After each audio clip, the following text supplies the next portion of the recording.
Si Jessie, lumaki siyang mag-isa. Most of the time, nasa bahay lang kami. Mahilig siyang magsulat ng mga letters nung maliit siya. Tapos nanonood lang siyang TV.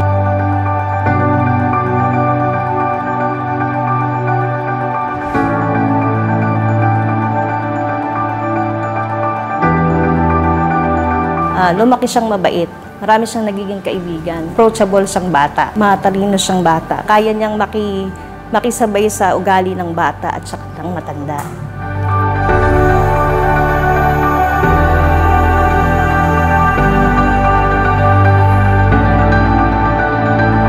I've never thought na magiging ganito ang magiging experience mo.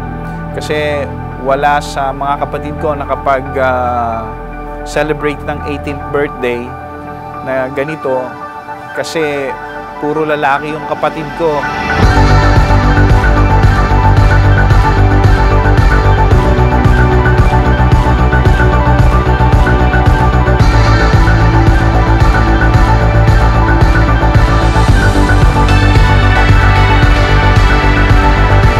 Ang bilis ng panahon, dati ang lit-lit mo lang. Now you are going to celebrate your 18th birthday. I remember nung pinanganak ka, masayang-masaya kami kasi finally may babae na sa pamilya. Hi ate, happy birthday. Mahal na mahal kita. Happy 18th birthday, Jessie! Happy 18th birthday, Jessie!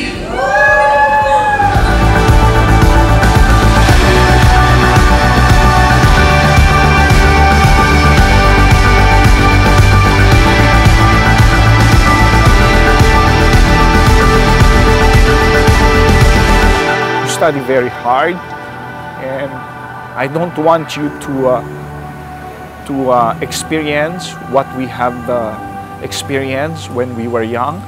So we want to give you the best. So kailangan maging matalino ka sa pagpili or sa kahit anumang desisyon na gagawin mo.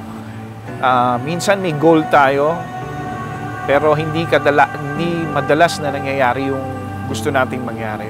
So you have to have faith in where exactly you are meant to be. I believe in you, and once again, you have to be very, very strong, very wise.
old ka na, there will be a lot of changes.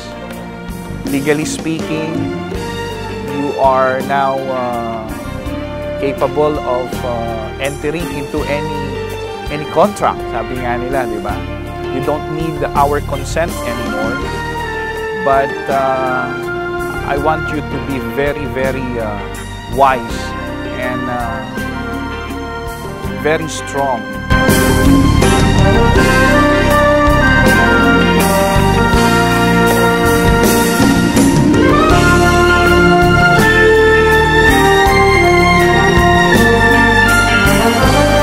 Natututo siyang mag-business, tumutulong siya na maghanap buhay sa batang edad niya. Natututunan na niya yung mga bagay na paano kumita. Mabait siyang bata, responsible siyang bata. Siya yung tipo ng bata na accept niya yung kung ano yung hanap buhay namin. Hindi siya nahihiyang magtinda sa palengke.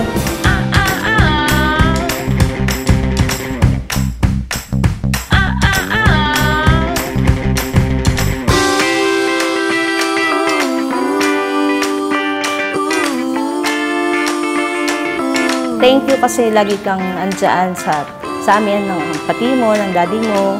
Napakaswerte kong ina kasi nagkaroon ako ng anak na responsable at higit sa lahat, mabait.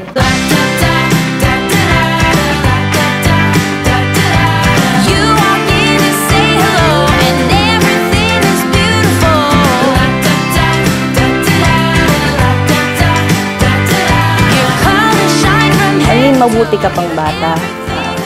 Huwag mong pababayaan yung sarili mo, maging healthy ka. Lagi mong tatandaan yung mga payo namin sa'yo na maging mapagmahal sa mga magulang at matatandang nakapaligid sa'yo.